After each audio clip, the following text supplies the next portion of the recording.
The kid, are you that wide open? He said, yes, sir.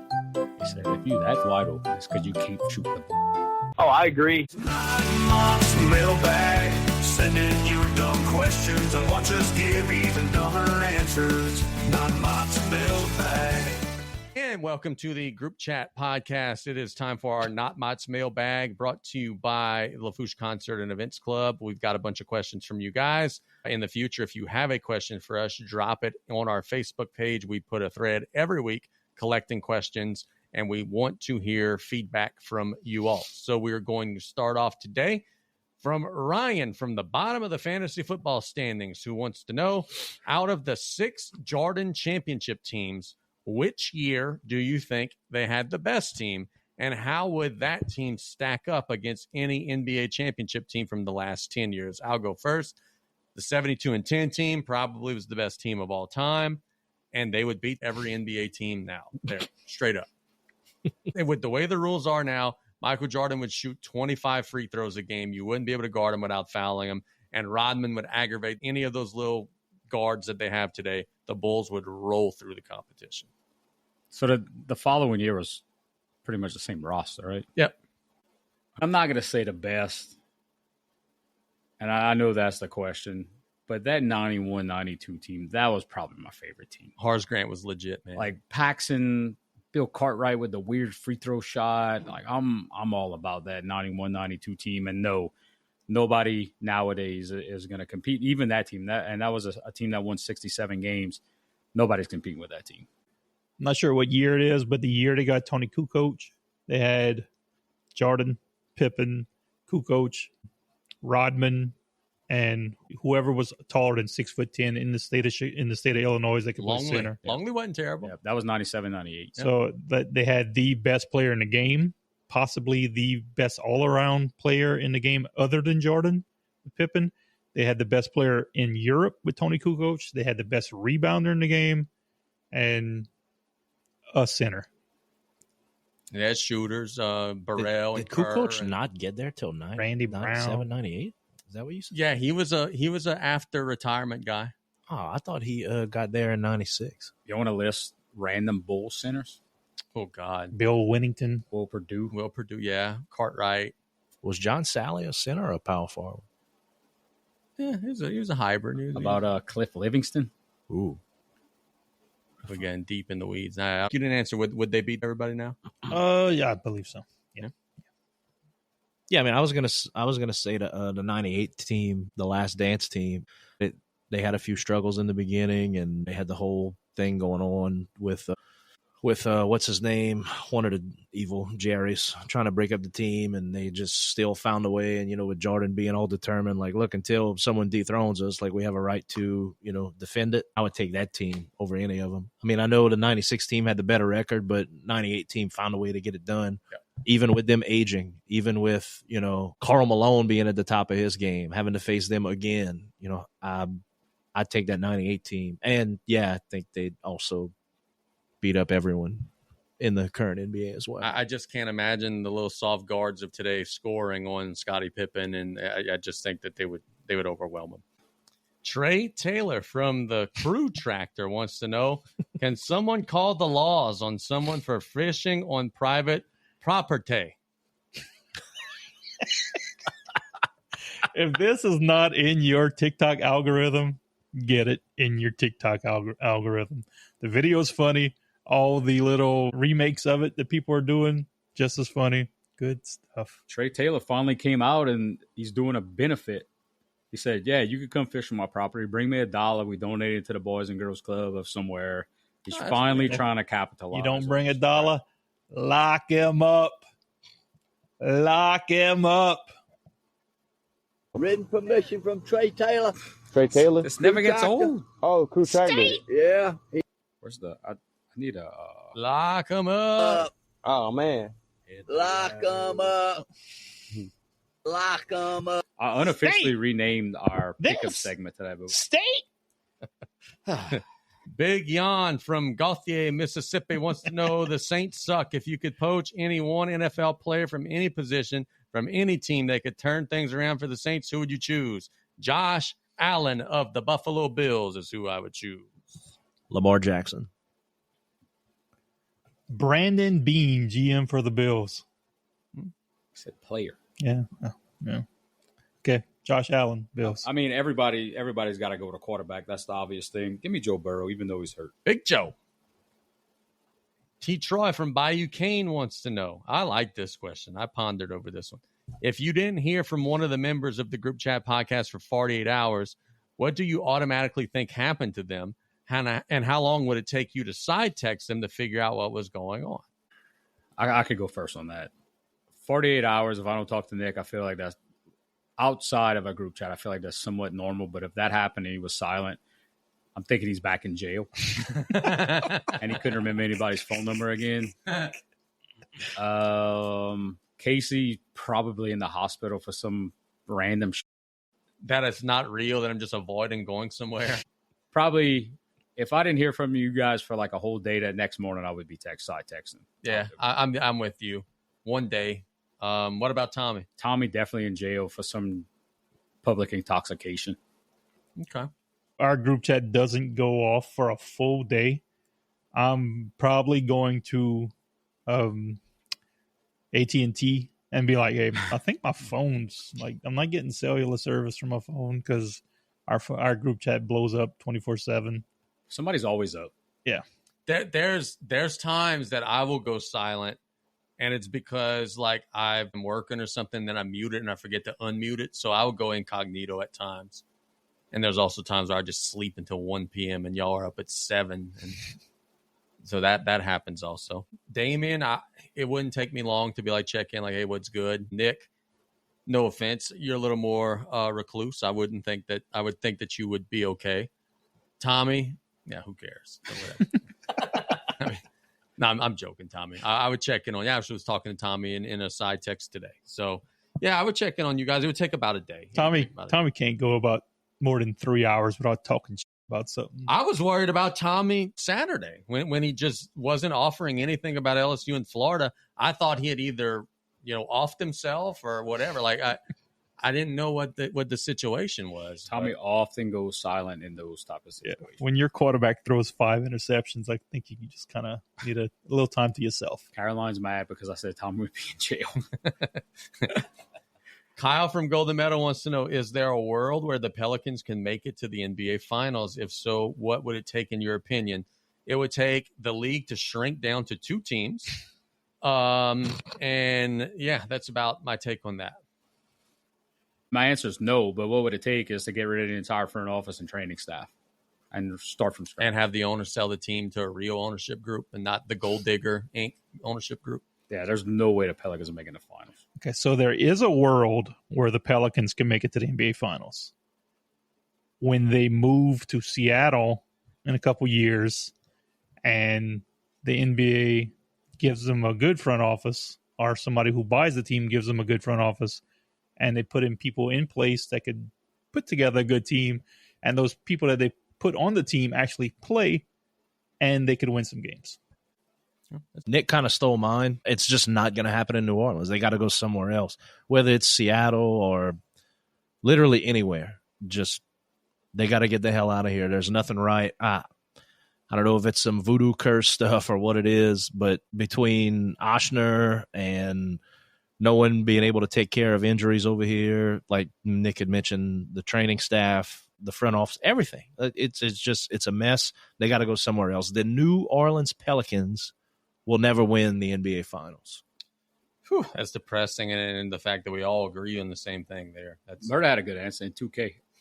Tires from inside of a live streaming camera, which is a better place to be than a bag of chips, wants to know, what is a piece of advice, good or bad, or instruction that you just distinctly remember from a coach when you were in sports? Did it lock in as a core memory? Do you still think about it from time to time today? I'll give you one that I received when I was a coach and not a player. And I actually wrote about this in the newspaper a couple weeks ago. I was on the biddy board. We had a day. I don't remember what happened. It was drama, a lot of stress. We were running behind. People were bitching and complaining. And we were all kind of gathered at the youth center. And after the games were over, and I was frustrated. And I remember John Danos coming to me, patting me on the shoulder, said, don't take it so hard. Said 90%. Said, what you mean, John? Said 90% of the people are going to stay silent and that just means they happy.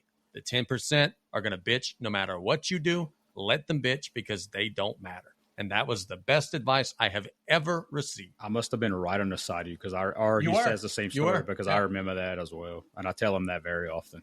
Yep, you absolutely were. Oh, John's a wise man. I love John. He might not admit it, but he loves me too. I got a good advice from a coach that I distinctly remember. I'll never forget. It locked in as a core memory, and I still think about it every time we talk about any of our basketball memories. This one practice, we were scrimmaging, and we were putting in a new play, and I was just doing my job, cutting to the spot, running off the screen exactly where I needed to go, exactly where the open area was supposed to be. But since the second team kept cutting me off because they knew the play, we kept having this collision, and it kept disrupting what we were trying to accomplish. And Coach Kale took it out on me, and I'll never forget these words when he ran up to me on the court and screamed in my face, "You're not a robot." And that stayed with me forever. It was just like, stop going to where the play is drawn to, but, instead, just go make an open area for yourself. Go find the open area and be creative. And, yeah, I'll never forget that moment. That's hard to teach bitty kids, too, now. If you tell them they're on a play where you're going right, even if the whole defense is right and the whole left side of the floor is open, sometimes they think they have to go where the play is drawn. Yeah. I got two. One of them was I was just in the locker room. There was a team, and I'm not mentioning any names. There was a team that just decided one night, we're not guarding your two guard. Mm-hmm. And that two guard decided, I'm going to jack up some shots tonight, boy. And we got in the locker room. We down X amount of points. I know exactly what this is, where this is. The coach at the time asked the kid, are you that wide open? He said, yes, sir. He said, if you that wide open, it's because you can't shoot the ball. That always stuck with me. And another one, I heard this at a clinic. I don't remember who said it. I've been lucky enough to listen to some top-notch coaches in college basketball.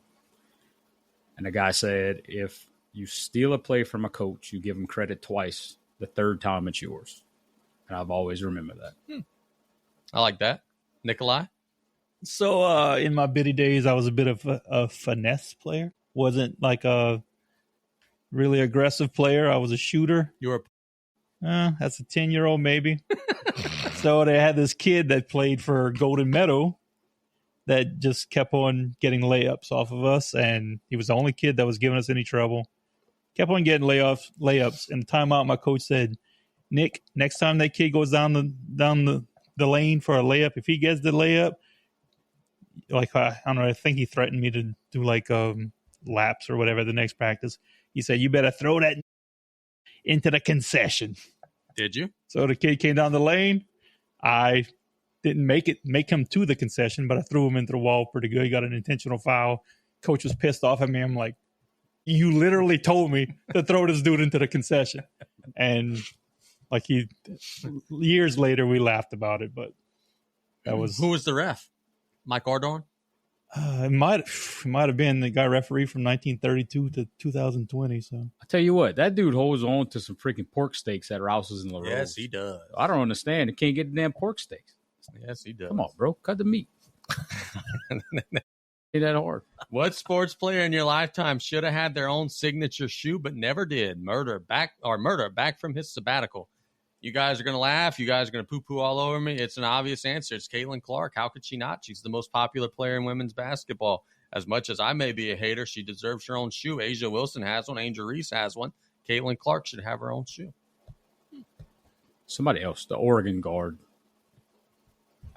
Sabrina Ionescu? Yes, I had to buy those. First one that comes to mind, because I didn't read these questions, I should have. One of my favorite players ever. One of the best shooters in the history of the game. Very underrated. Glenn Rice. Glenn Rice. Give me them Glenn Rice. The Cook Some Rice 94s would have been fantastic. Google search said that Jalen Brunson doesn't have his own shoe. How could the Knicks' best player not have his own shoe? Feels like just a terrible marketing miss. Because he's a freaking baby. Okay, so when I was a kid, one of my favorite players of all time was Stacy, the Plastic Man Ogman from UNLV. Later played with the New Orleans Hornets. Lost his wife. Dude, yeah. The kid, Dude was the Plastic Man. If this dude had some plastic shoes, probably very uncomfortable, but it would have been pretty awesome to see the Plastic Man in his plastic shoes. Would you have worn plastic shoes? I probably have at some point when I was a kid. I was born in the 80s, bro. No. I was a kid in the 80s. I didn't do a whole lot of research. I hope y'all don't just call me an idiot because how could I forget that he had shoes? But hopefully that's not the case. Even before they came to New Orleans, one of my favorite players to watch, Baron Davis. Did he ever have signature shoes? Yes, he did. Yeah, He so did? for a little while, I think he did. Yeah, Damn. It was Reebok. yeah, Yes. he was a Reebok. Okay, well, my bad. I'm an idiot. But yeah, Dummy. We'd have called you an idiot regardless. right.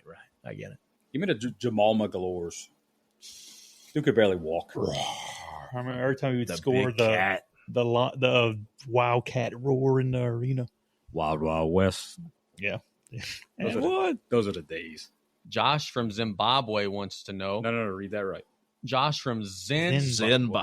Zimbabwe Thank you. wants to know, if you threw a tailgate, where would you rank on the dad scale, ranking 1 to 10? Did you do it all yourself? Feed the neighbors? Smoking hot wife? A wife? Was your food busting? Let me tell you where this question stemmed from. And this was actually from Murder. I just thought that I'll tell you that story as well. Josh from Zimbabwe. So we got to Tiger Stadium on Saturday at about 9:50, 9:30-ish, and there was not much room to set up a tailgate. So we threw our couple tents, what we had, a couple chairs, a couple tables, all the good stuff. And we immediately made friends with a guy on the up the bio side from us.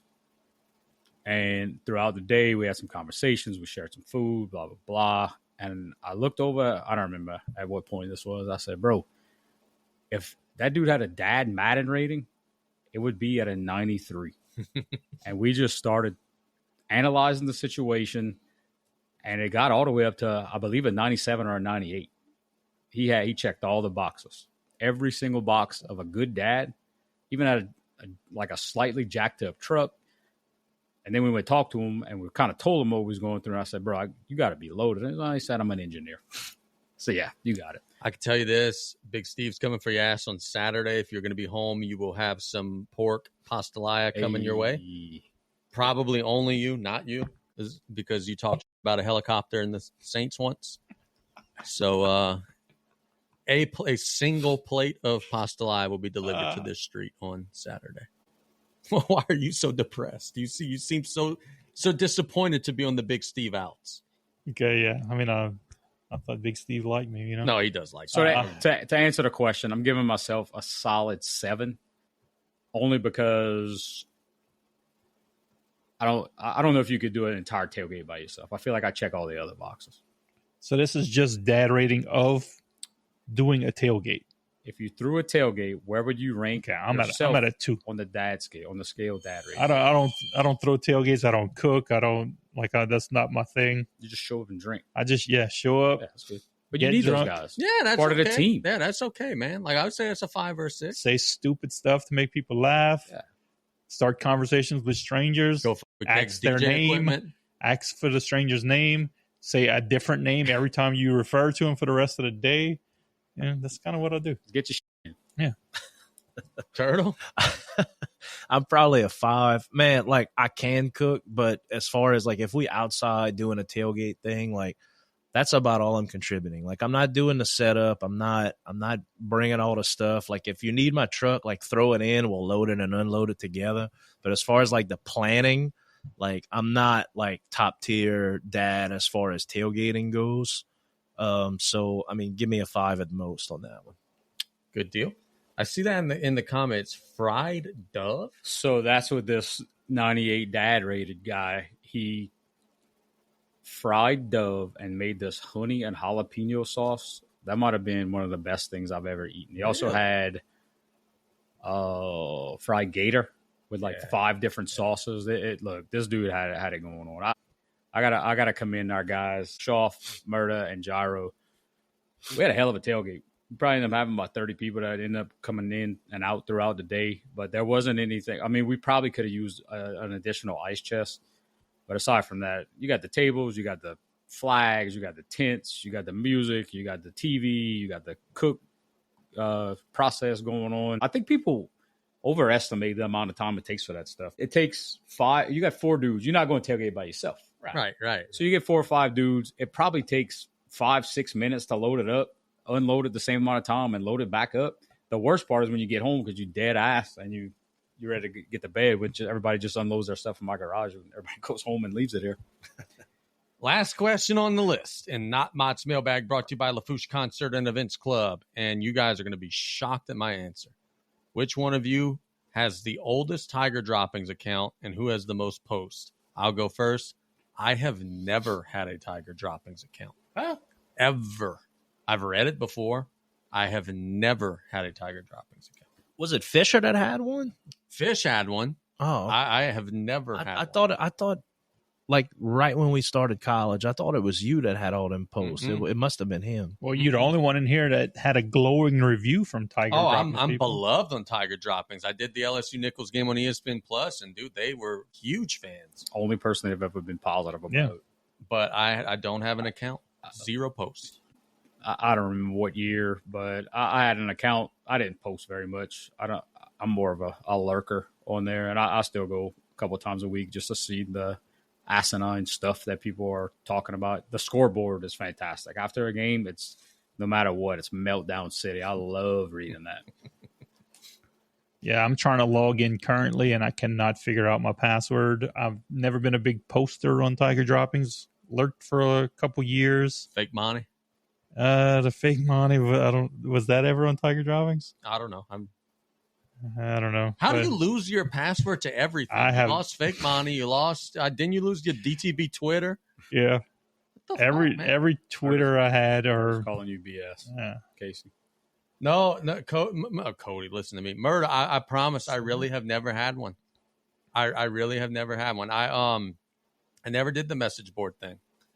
I was an innocent college student at LSU who was told, "Oh man, you can't engage in that stuff. That's breaking your objectivity." Now that I'm a business owner in sports, I could give a all about that. But at the time, I was a 20-year-old and I was trying to do things right. So during the national championship game that LSU didn't cross the 50 against Alabama, again, I won't mention any names. sure that was a pleasant place Yeah, to I'm be. sure that was real positive. There was a friend of ours that posted another friend of ours' phone number in Tiger Droppings because he was so pissed off. It said, here's this Alabama fan's phone number, whatever, and posted the phone number on there. I thought those two dudes were going to fight each other. Was it who I think it was? It is. Yeah. Okay. It is exactly who you think it is. Turtle, do you have one? No, No? never had one. Yeah. I can't believe you put my phone's numbers on there. Ren, it was sportsonly.com/a/9125. That was the local bragging board. Yeah. Those message boards used to get people in trouble. There was when Nick was wrestling. we used to have this, it was Louisiana Independent Wrestling something like message that. board, something like It that. was basically all wrestlers that got on there and just talk shit, and you didn't have to have your real name. And it was just like the Ken Ramsey stuff, just destroy people on there. Oh man, we had so much fun with that shit. And then you go in the locker room and they would talk about it. You just try not to laugh because you did it. Oh, you mean like me as I'm tweeting Scott Alexander from the fake Scott Alexander page and he's reading it on air as I'm typing it? Yeah, good time. Man, when we were doing that, I was in school for graphic design, so I'm just getting into Photoshop. So I'm just photoshopping that shit of pictures in my free time and posting it on there. And those dudes would get so pissed. Dude, look, I could tell you a true story. Work the boys. We are all working the telethon, okay? All of us. Lafourche Biddy, we had our like own panel. I got to go take a leak, so I go in the bathroom. God bless him. Minu follows me, said, but I guess he wanted to chat with me. Pulls me aside, says, "You know them? You know them guys?" "Yeah, Minu, that's my buddies." "Make sure if anybody gives you cash, just make sure you watch it, okay? But they're some bad guys, them guys. I've seen them." Because y'all were wrestling heels, he thought you guys were going to steal money from the children. So just letting you know that I got the formal warning from Minu that I had to keep my eye on y'all because he didn't trust y'all around money and he thought y'all were trying to sabotage the fundraiser. I just got a text from a good listener, a good friend of the show. Murda says, Tommy even echoes joining the live chat with a screenshot of Tommy 7 times the same message. Oh, that's good stuff. That's all for our Not Mott's mailbag, brought to you by Lafourche Concert and Events Club. We will be back at it next week. Hope you guys enjoyed, and hopefully we will have the counselor back. I think next week will be a Thursday, but we'll play it by ear. For Turtle and Nick and Damien, this is Casey Just Clear signing off. You guys have a tremendous rest of the day. And as always, go Tarps, and God bless America. Oh, I agree. Mott's mailbag. Send in your dumb questions and watch us give even dumber answers. Not Mott's mailbag.